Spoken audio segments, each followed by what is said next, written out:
Ryan Reynolds here from Mint Mobile. With the price of just about everything going up during inflation, we thought we'd bring our prices down.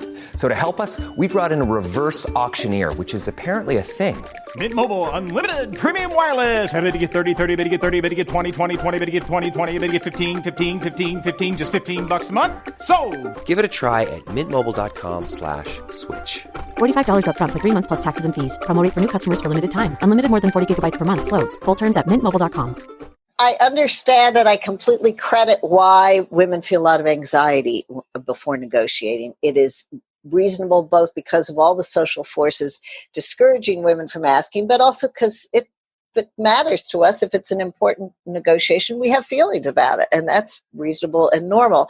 So what I encourage women to do is to role play in advance, to sit down and try to anticipate everything you're scared about, everything that might hurt your feelings, make you mad, embarrass you, maybe make you lose your composure, and then brief a friend or a colleague thoroughly about it and play it through several times.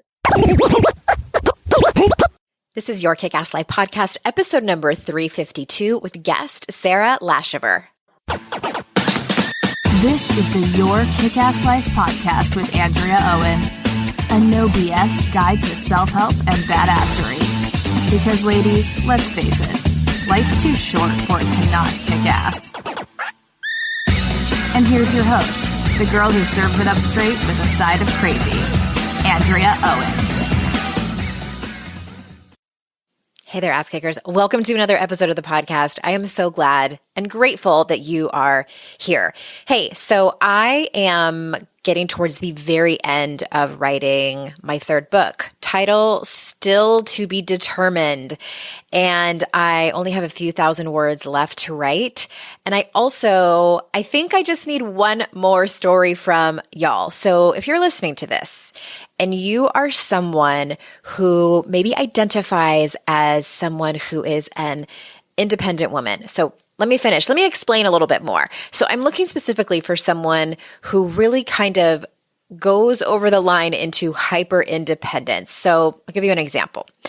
Maybe you are someone who went through a really difficult time. You maybe struggled with anxiety and depression, or went through a really hard breakup, or lost your job, had to take care of a sick parent, any kind of major life stressor, and you did not reach out for support. You convinced yourself that you could do this on your own. And maybe even, in fact, you are someone who is praised for it. You are acknowledged for being strong and doing things all on your own. And so it maybe has become a pattern of yours. I would love to hear your story and maybe even put it in my book. I'm writing a chapter specifically on this. Head on over to yourkickasslife.com/story and you will find a quick little questionnaire there. I will not use your first name unless I get explicit permission.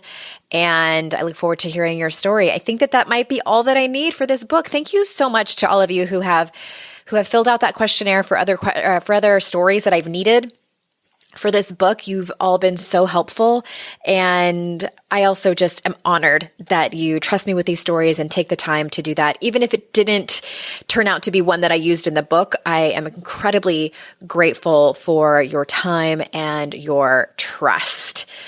Before I jump into today's conversation, which I'm really excited to bring you, is I think that Liz, my lead coach over here at Your Kick-Ass Life, has one more spot open for one-on-one coaching. I know many of you listening have come and filled out applications, and some of you have started to work with her. Hi!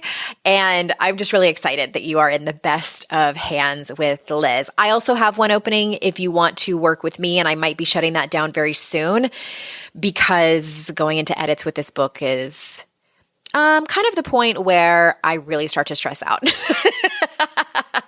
No, the whole thing has been really great. I'm really surprised that this book has still poured out of me, even during a global pandemic. I don't know what guides and angels are on my side, but they are around, and I thank the universe for that. So you can head on over to yourkickasslife.com/coaching.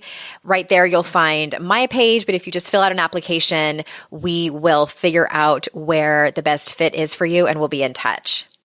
All right, speaking of the book, I was writing a particular chapter and was doing some research, bought a book, and was endlessly fascinated with this book and the research. I was just gobbling it up and knew I had to have one of these authors come on to discuss this topic. And I'm very, very grateful that Sara said yes. Let me tell you a little bit about our guest today.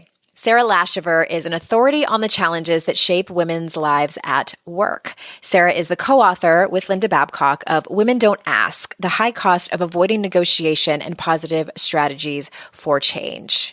She and Linda Babcock subsequently wrote Ask for It, a nuts and bolts negotiation training primer for women struggling to overcome the barriers in their path. A highly sought after speaker, Sara lectures and teaches workshops to corporate audiences, colleges and universities, law firms, government agencies, and women's leadership conferences in the U.S. and around the world. So without further ado, here is Sara. Sara, thank you so much for being here on the show today. It is my pleasure. As people can probably sense, my excitement over here. And as I was telling you before we started recording, I stumbled upon your work. I believe there are no accidents when it comes to things like this. In a Google search looking for, I think I might have Googled, why don't women ask for what they want? And your work came up. The books that you've written, you've co-authored with Linda Babcock, and I want to jump right in because I have some questions that I know that my audience is going to be just salivating to know more about your work. All right. So let's start with women in the workplace. Mm-hmm. And what are some common obstacles that women specifically have in the workplace when it comes to really anything? Like, I'm just going to leave it real broad because I know this is like, I don't want to be too specific. It's a big topic. It is huge. I know. It's like, how much time you got? And not only tell us about the specific obstacles that they have, but can you talk a little bit about some ways in which they can overcome them? Sure. Well, it's speaking broadly. There is a lot of research showing that people, both men and women, don't associate the word manager or leader with women. They're more likely to think of women as related more to kind of home stuff and men career stuff. And there are a couple of different famous studies that show that even if you or I did those studies, we would probably come up with the same result because we are all socialized from a very young age to think that women should be taking care of other people and men should be advancing their own interests. And that is a model that that persists even today. So there's that piece. Then that kind of permeates the workplace in a lot of ways that are hard to see. For example, when people who believe they have no prejudice, no problem with women in the workplace are given their work to evaluate, given work by men and women to evaluate, they rate the women's work as inferior to that of the men's, even if the work is identical. The work product is the same. Oh my gosh. And there are these famous studies where they will send resumes to college professors or hiring managers, and the only thing different about the resumes is the gender identifiability of the names. It's a female name, it's a male name. And the men are more likely to be given an interview, be recommended to be hired.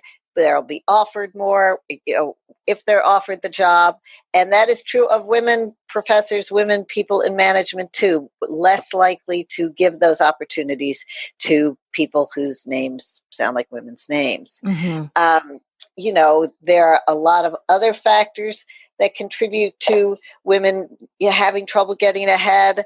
There's a recent study that just came out talking about performance reviews, and that men are more likely to get kind of constructive criticism in performance reviews, while people are more likely to kind of soften, be a little vaguer, and be a little nicer to women, which goes along with this idea that, women are insecure, women don't have any confidence, but the net result is women aren't getting the constructive guidance. The feedback. Mm-hmm. Yeah.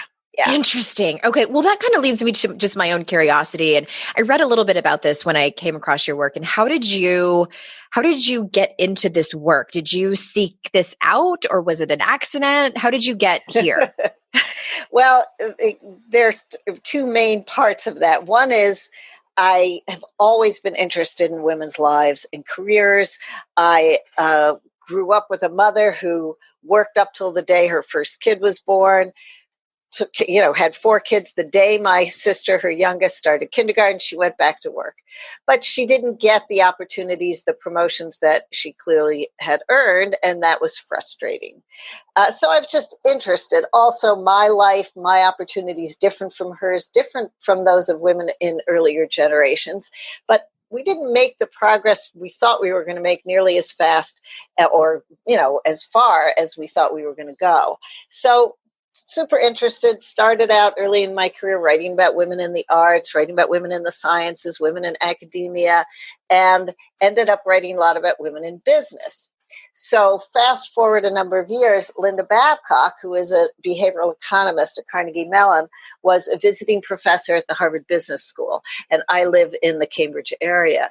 And she'd had this observation about her graduate students that the male graduate students would come and ask for something they thought would help them get ahead, be good for their careers, help them, develop their teaching skills, whatever it was.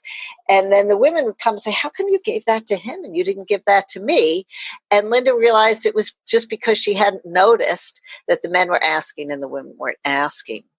So she thought about some similar things that had happened as she was director of I think it was the graduate PhD program, something at the Heinz College at Carnegie Mellon at the time.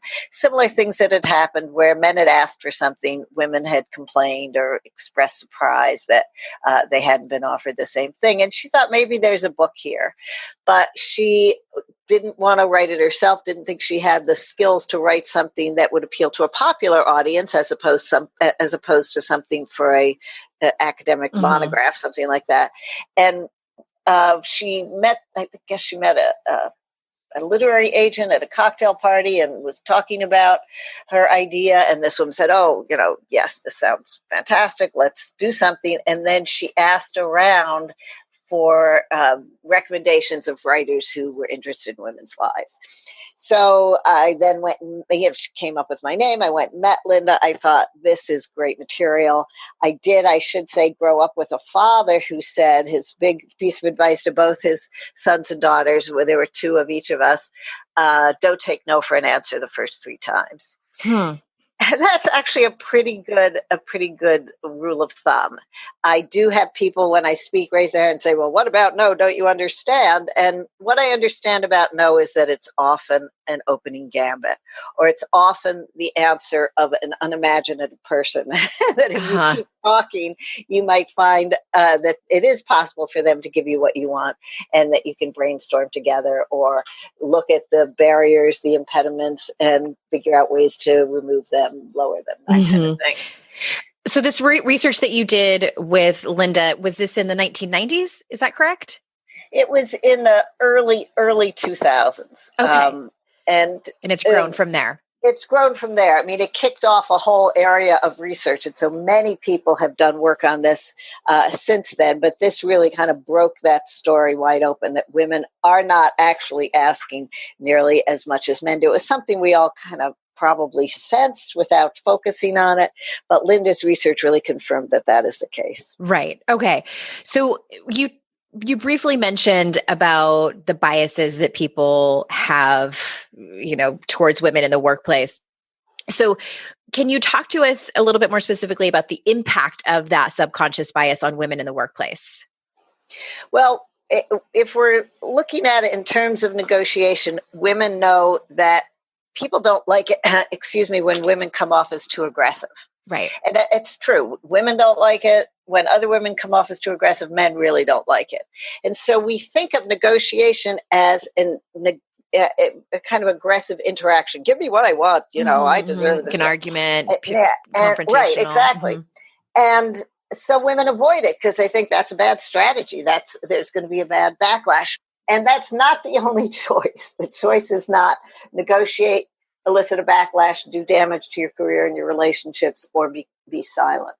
And so through my many, many interviews and the research Linda did, we figured out that actually women can ask for things that they want. They can negotiate if they do it in ways that are different from our perceived ideas about negotiating and different from the male model. Mm-hmm. And that's where we really focused a lot of our attention, especially in the second book, Ask For It. The first book is Women Don't Ask, and Women Don't Ask is the social science behind all this. And Ask For It is, this is how women can do it. Teaching women how to negotiate. I love that. I was reading that in your work when I first found you, and that I think as women, just generally speaking here, we think we need to do it like the men do. And I started thinking about my own history in the workplace. And there are two women bosses that I had that stand out the most to me. They were successful. They were ambitious. One of them was the vice president of a company that I worked for, and they were terrifying, and I did not like them. And I think about this, like, had they been a man and acted the same way, I probably would have had a different view. I can almost guarantee you I would have had a different view of them because just of their gender. And I really thought about it and thought, okay, well, that was my own subconscious bias at work. But then also, so this was in the 1990s, but I also think, I wonder if they were kind of, and I hate to judge, but like maybe they were kind of doing it wrong. Maybe they were approaching their own management position and their own management style. Maybe it could have been a little bit different. So can you speak to that a little bit? I know I kind of touched on a couple of different things there.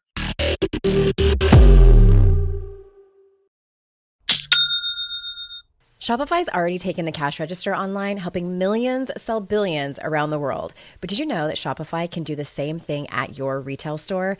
Give your point of sale system a serious upgrade with Shopify. With Shopify, you get a powerhouse selling partner that effortlessly unites your in-person and online sales into one source of truth. Track every sale across your business in one place and know exactly what's in stock. Connect with customers inline and online. Shopify helps you drive store traffic with plug-and-play tools built for marketing campaigns from TikTok to Instagram and beyond. Get hardware that fits your business. Take payments by smartphone, transform your tablet into a point of sale system, or use Shopify's POS Go mobile device for a battle-tested solution.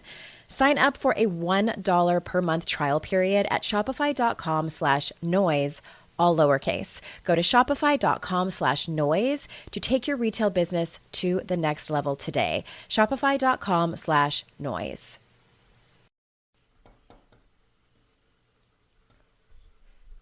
Fast forward to the end of 2024 and think about your goals. What can you do right now to give yourself the best chance of succeeding? If you want to learn a new language, you absolutely should get Babbel.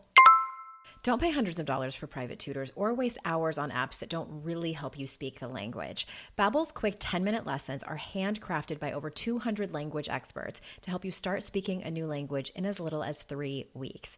Babbel's designed by real people for real conversations. Studies from Yale, Michigan State University, and others continue to prove Babbel is better. One study found that using Babbel for 15 hours is equivalent to a full semester at college. Now it's so easy to speak simple conversation phrases with the guy that takes care of my lawn without having to consult language apps. Here's a special limited time deal for our listeners. Right now, get up to 60% off your Babbel subscription, but only for our listeners at babbel.com/noise. Get up to 60% off at babbel.com/noise, spelled BABBEL.com/noise. Rules and restrictions may apply.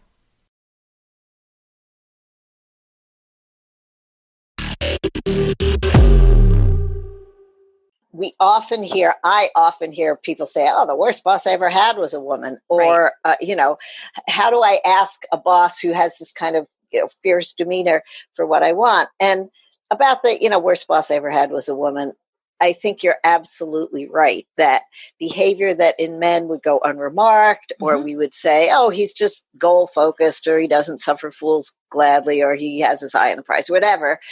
In a woman, we pull up short and we mark it. And all these women that weren't supportive in the way we expect women to be supportive, and we don't mark all the men who weren't supportive. And so it's this, we get to, mean girls and queen bees and all of those stereotypes. When I've talked to men who work on Wall Street, hedge fund managers, and they're like, yeah, we're all sharks. We'll stab each other in the back without blinking. But in men, that's like, yeah, that's just men. A woman who did that, we wouldn't like. So yes. Now, as for the scary bosses you had earlier in your career, I think there is some indication that women of, kind of squarely in the middle of the boomer generation who had to claw and scratch their way to the top, who really had to fight very hard against terrible odds and lots of trouble, that it was a little hard for them to make it easier for the women who came behind them, that they were like, yeah, I had to, whatever, why should it be easier for you? Or they just thought that's the way things had to be. And they did imitate male styles a little bit more probably than was necessary. Or maybe it was necessary then, but it isn't anymore. Mm-hmm. It's funny because looking back on it, I know as a young woman, so I was in my 20s then and just starting out in my career, there was a part of me that wanted to be like them. Does that make sense? Well, we look to the role models we have. Right. That's true. That's true. I admired their tenacity and their ambition and where they had gotten in their career, but there was still a part of me that was intimidated, scared, and thought they were mean and cold. Mm-hmm. Mm-hmm. And, we expect women to be caretaking. We expect women to support other women. And those women probably weren't that great to the men who worked for them either. Probably not. But the younger men didn't have that expectation that they would be taken care of by another woman. And whatever, I think that has changed. There is research suggesting that women who can move between both styles, a more male command and control, direct, I'm the decision maker style, and a more female close listening, eliciting a lot of input, trying to bring people along with her, that women who can move between those two are the most effective leaders, even more effective than men who try to do both. So that's an interesting paradigm to aim for. Sometimes you need to be the decision maker. Sometimes you need to say, I've heard enough, and this is what we're going to do. But the listening closely actually means that women leaders tend to make better decisions because they take into account more data. They get people to buy into the decisions they make. And so their decisions are more effective, more successful because people are behind them. They get people to support their visions. Interesting. Okay. Yeah. And as I was saying, there's a large part of this audience who does have, they either work a 9-to-5 job or they are entrepreneurs and they have teams. So they're in sort of a management position. And I want to kind of shift gears a little bit. And for the women listening who want to have their professional lives more fulfilling, what I hear a lot is that women tend to struggle with naming their accomplishments, really honing in on what their specific talents are. So when women are going through that process of evaluating their talents and targeting, what they can come to a manager or a boss with and saying like, okay, here's what I bring to the table and I would like to make more money or I would like to have this promotion or whatever it is. How can women go through that process a little bit easier? What's your advice on that? Well, one way to think about it is we call that your value proposition. When you go in and make an ask, what is your value proposition? Your value proposition isn't, I'm good, I want more money, or I've, gotten a good performance review, I want more money. It really is, if you give me what I'm asking for, I can make you look good, or I can help achieve the group's goals or the organizations, the institutions, long-term strategy, whatever. So if you think about it that way, then you start thinking about, well, I have this particular experience. I worked with this demographic before, or I led a similar initiative, or I have some background that makes me particularly qualified to do this thing I want to do. And that will be good for you. That will help us advance the shared goals of whatever the group is that you're part of. And that can be, it's a little more of an instrumental way of thinking about what your accomplishments are, right? How do I match up what the group wants, what those whatever long-term goals are? How do I match up what I've already accomplished? And when people look at it that way, it's like, I actually will be really good at this, and this is why. And that's where you want to go with it. Another completely different approach is if you were going to make a recommendation to your best friend or your sister or a colleague, a female colleague you really respect or admire, what would you tell them to say if they had the experience you have? Because we're really pretty good at estimating what other people's work is worth. It's just when it comes to thinking about what we deserve or what we've earned that we run into trouble. So if we can distance it a little and imagine, we're like, you've done this and that, what about, such and such, talk about that. That can be a good little psychological trick to get you there. Yes. I was thinking that when you first started answering about, team up with a coworker who knows your work intimately and be transparent and be vulnerable and ask. And I love that. Thank you so much for that. Well, it brings me to my next question, directly related, and because you have a book called How Women Can Use the Power of Negotiation to Get What They Really Want. Here's the thing that really knocked my socks off when I was reading your research and about how the research that you did showed that women tend to not, and I'm not even going to say the data because I'll mess it up. But what I remember is the conclusion was that women tend to not negotiate their very first salary in their very first job that can end up costing them up to, what was it, like $500,000 at the end of their career or something like that? Well, the $500,000 number is actually kind of low. Oh my gosh! Based on people who start out in low earning professions and end up not making nearly as much as some professional women who start out higher and go higher. But the general idea is just this one negotiation. So let's look at the data, that example, that model is you have a couple of young people, a man, a woman, and they're 22 entering the workforce, and they're both offered $25,000 as a starting salary. So super low, right? And she says, oh, thank you for giving me a job. And he says, can you do a little better? And he negotiates, gets the offer raised to $30,000. So assuming they never negotiate again, they both get equivalent percentage raises over the next 43 years of their careers, 3% rate. They average 3% annual increases, with each increase being calculated as a percentage of what they were earning before. The gap between what he's making and what she's making widens dramatically. And if you think about it, say he continues to live on whatever she's living on, the 25 grand, and it's, cumulative growth, and invest the difference, whatever. The first year it would be 5 grand, the next year 5 grand and change, by the time he's ready to retire, because he's earned more every single year, he's going to have over $500,000 in his account. And of course, if they start out making 60 and 70 or something like that, it can be, there are, great models where it can be a lot more money than that. Yeah. I read that and it hit me like a ton of bricks because I think back on that job, my very first job, and I was 22. And it was with that company I told you that had the vice president who was a woman who kind of scared me, but I kind of wanted to be like her. They offered me $27,000 as an assistant buyer for a chain of retail stores. It didn't even fathom that I could negotiate that salary. I was thankful, just like you said, okay, thank you so much. And I was so excited. And I had my own desk. I had my own phone. Like those were the things that were more exciting to me. Oh my gosh. But, and I asked about this. It was interesting. I just casually asked about this on my personal Facebook page.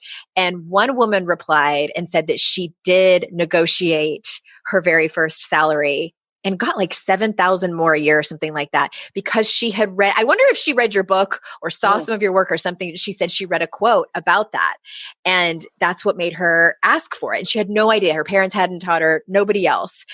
And I thought, this is so important. Like, oh my gosh. So the people listening to this are probably thinking, okay, that's fantastic news. How would so can you give us a little bit of advice of how would someone even approach that conversation in that very first negotiation? Well, you start with doing your research and find out what they're offering other people who are starting. And you can do that if it's a publicly traded company. Be a lot of information available through the job websites, Indeed, Monster.com, but also places like Salesforce.com, pay scale is good. Glassdoor is good. And then you talk to your own personal networks. If you are graduating from a college where other people may have gotten a similar job, go through career services, go to your alumni office, whatever, friends of friends, anybody who can give you a sense of what they do. So, quick story. When Women Don't Ask, our first book came out, Linda Babcock and I were sent on a book tour, and we gave a presentation at Microsoft in Redmond, Washington, at their headquarters. And afterwards, a young woman came up to me and she said, well, I was hired straight out of graduate school, and I tried to negotiate a little, and they said, no, that's what we pay everyone who's starting out. And so I said, okay. And 6 months later, I discovered that 3 men who'd been hired negotiated and got 10 grand more than I did. And she said, how was I supposed to know that their no wasn't a real no? And I said, well, how many people from your graduate school have been hired by Microsoft in the last 10 years? And she said, 3 or 4 people every year. And I said, well, I am sure your alumni office or career services office would have been willing to put you in touch with some of those people. And they would have told you, yeah, they always say no, push a little harder and you can get more. Plus, I said, this is Redmond, Washington. Every barista in town probably could have told you that.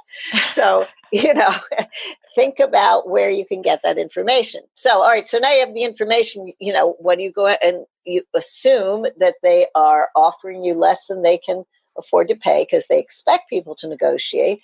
And rather than say, well, I know that you pay other people more or that this is my data, you say, this is a great job. I would love to work here. I've done a little research. I have a sense that there's some flexibility in the salary. I was hoping to get whatever your number is, aim a little higher than what you're really hoping to get. What do you think? Mm-hmm. So don't come off as too aggressive. Again, women, that aggressive stance actually doesn't work very well. But if you do it in the context of, I'd love to work here, some flattery, people love to be flat. It's a great job. You seem like you'd be a great boss, but I'm hoping I can do a little better. And then pause and wait for them to reply. Don't fill the space. Exactly. Yes. I'm gonna. Well, if you can't do that, never mind. And I call that letting it land in my life coaching school. That's what they say. Like, let it fly and then let it land. Yeah. Just take a breath and let them think about it. And if they say, it's very uncomfortable. Even if they say, oh, well, I'm not sure that this, that, the other thing, you could even say, would you mind thinking about it? And maybe we can talk again tomorrow. And they think about it. They've made you the offer. You're their first choice. They want you. They think about it overnight. They might come up with a little more money. Oh, that's fascinating. For the sake of total transparency, I don't know a whole lot about negotiation. I bought one of those masterclass. Do you know about those? Like the masterclass.com. Yeah. And there's a guy on there that is a specialist in negotiating and getting what you want. And it's the psychology of it is fascinating. Mm-hmm. And I'm learning so much over here. I'm so excited. Okay. It's hard to find a great mentor who can help me level up. My dream mentor, Shonda Rhimes. So I was really excited when I heard she has a class on Masterclass. With Masterclass, you can learn from the best to become your best. Masterclass is the only streaming platform where you can learn and grow with over 200 plus of the world's best. For just $10 a month, an annual membership with Masterclass gets you unlimited access to every instructor. And you can access Masterclass on your phone, computer, smart TV, or even in audio mode. I'm always looking for ways to be a better writer, so I took Shonda Rhimes' screenwriting class. It helped me gain concrete technical advice, including structuring, the writing process, and with shows under her belt like Grey's Anatomy and Bridgerton, it was so helpful. Plus, every new membership comes with a 30-day money-back guarantee. Don't wait another moment to start your learning journey with Masterclass. Right now, our listeners get an additional 15% off any annual membership at masterclass.com/Andrea. That's 15% off at masterclass.com/Andrea. Masterclass.com/Andrea. I have definitely been in that place where my paycheck ran out before the next one got here. Life doesn't happen bi-weekly, so why should payday? The money you earn can be in your hands today with Earnin. Earnin is an app that gives you access to your pay as you work, up to $100 per day or up to $750 per pay period. Just download the Earnin app and verify your paycheck. Then access up to $100 a day as you work and leave an optional tip. Any money you access plus tips are automatically repaid from your next paycheck. You can use Earnin to pay for a girls' night out, a last-minute gift for a loved one, or even summer camp for the kids. Make Earnin a part of your financial routine and join Earnin's over 3.5 million customers who say things like, when I think about Earnin, I think about financial stability, security. It gives me a lot of peace of mind. Download Earnin today, spelled EARNIN, in the Google Play or Apple App Store. When you download the Earnin app, type in noise under podcast when you sign up. It really, really helps the show. Noise under podcast. Subject to your available earnings, location, daily max, and pay period max. See earnin.com/TOS for details. Earnin is a financial technology company, not a bank. Bank products are issued by Evolve Bank and Trust, member FDIC.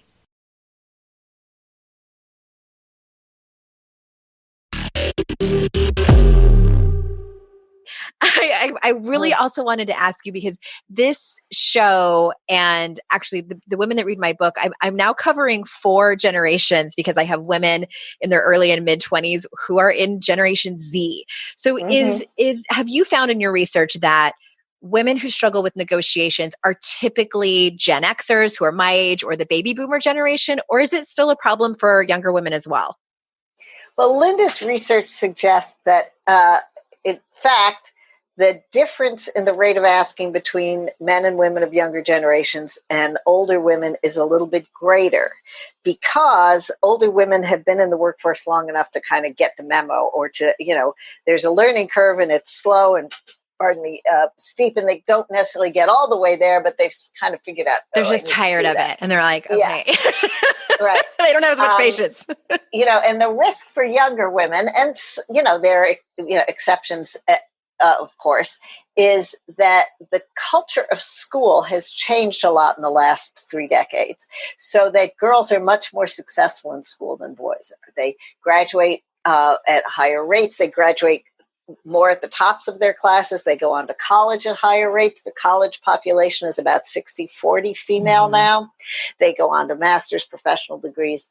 And so women think when they enter the workforce, I know how to be successful. I'll just do a great job. I'll cross every T, dot every I, I'll get the equivalent of the A or the A+. And so women don't think they need to ask for the recognition they've earned. They think it will come to them because, this is a meritocracy. Yeah. And so they haven't gotten that message, and the culture of work has not changed in the ways the culture of school has changed. So that is not enough. You really do need to raise your hand. And often younger women will say, I'm sure I'm asking for everything my male peers are. And when you do the, drill down a little, it turns out they don't know what their male peers are asking for, and their male peers are asking for more. So in other words, there's still a lot of work to be done. There is still a lot of work to be done. I am glad that because of our work, the message has gotten out there. Yes, people are more aware of it, I think. People are more aware of it. But it's still scary and it's still hard. And I don't mean to suggest that just asking is a panacea, that you'll always get what you want. But there's a lot to be said for learning how to do it in the ways that work well for women. So your books are in the show notes for people listening. And I love that you also have a book that's more or less a how-to negotiate in the workplace. Does your research cover or your work cover at all about negotiations in women's personal lives? A little bit. There is, of course, less research because it's hard to follow people around with a clipboard in their private lives. Right. But there are studies, for example, that show that women who have families and work full time still do between 2/3 and 3/4 of the housework and childcare.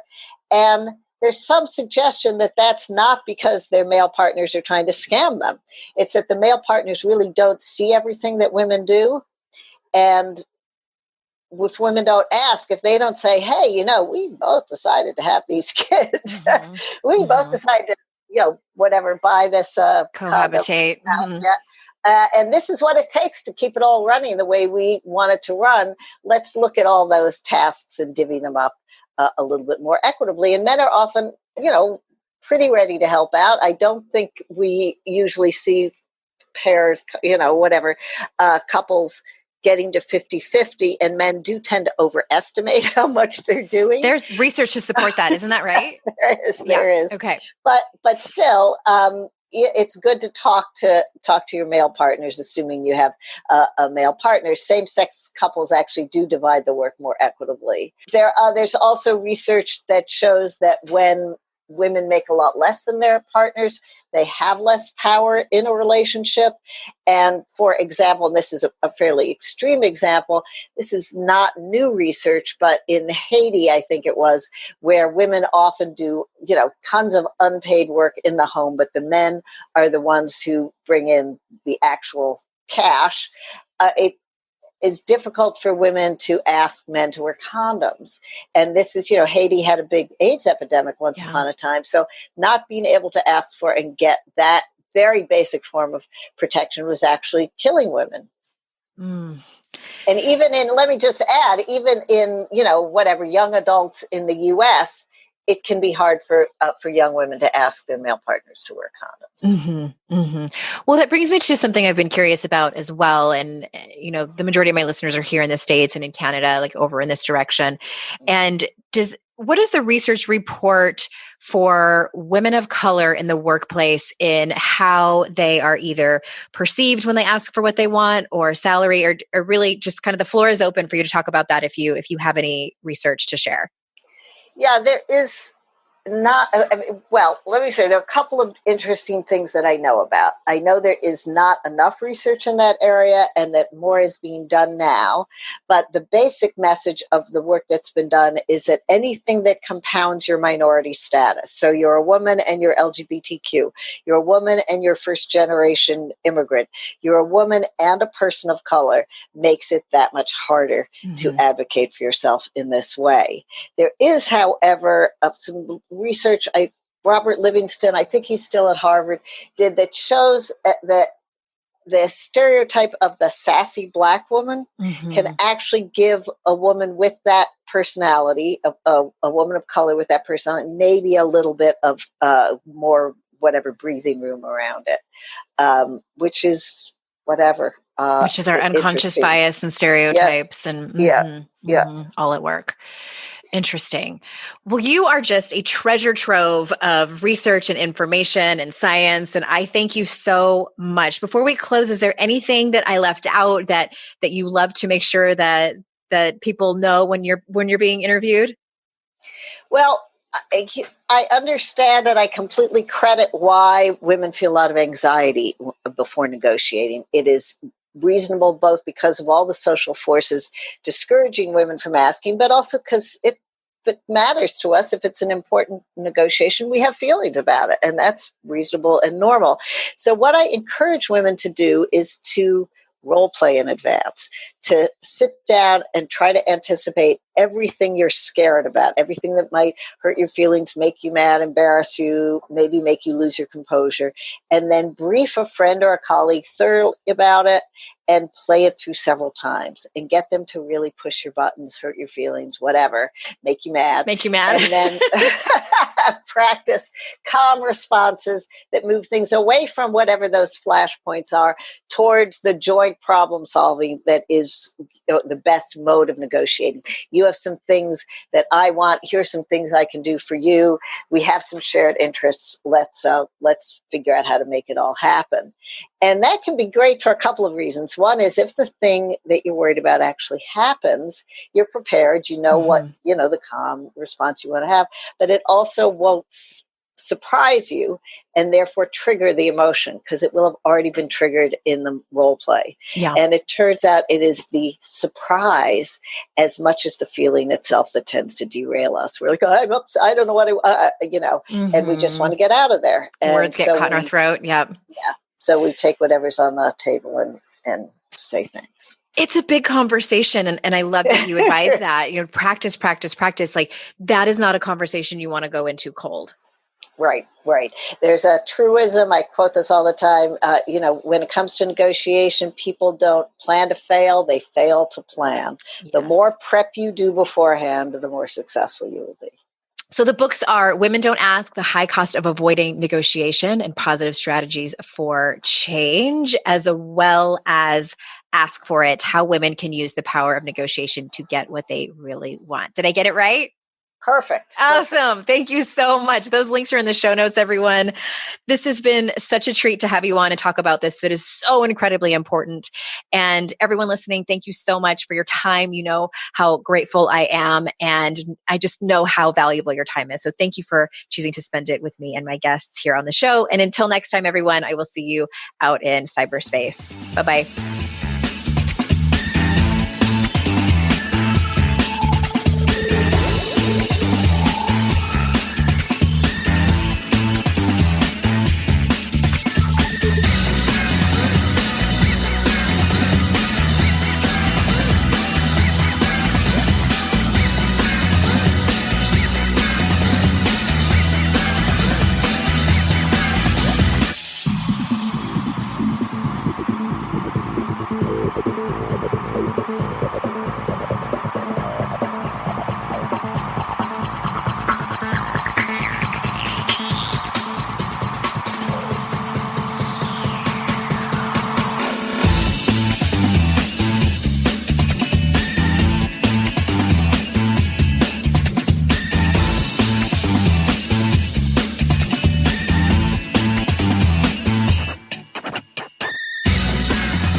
I'd like to introduce you to the Minimalist Moms podcast.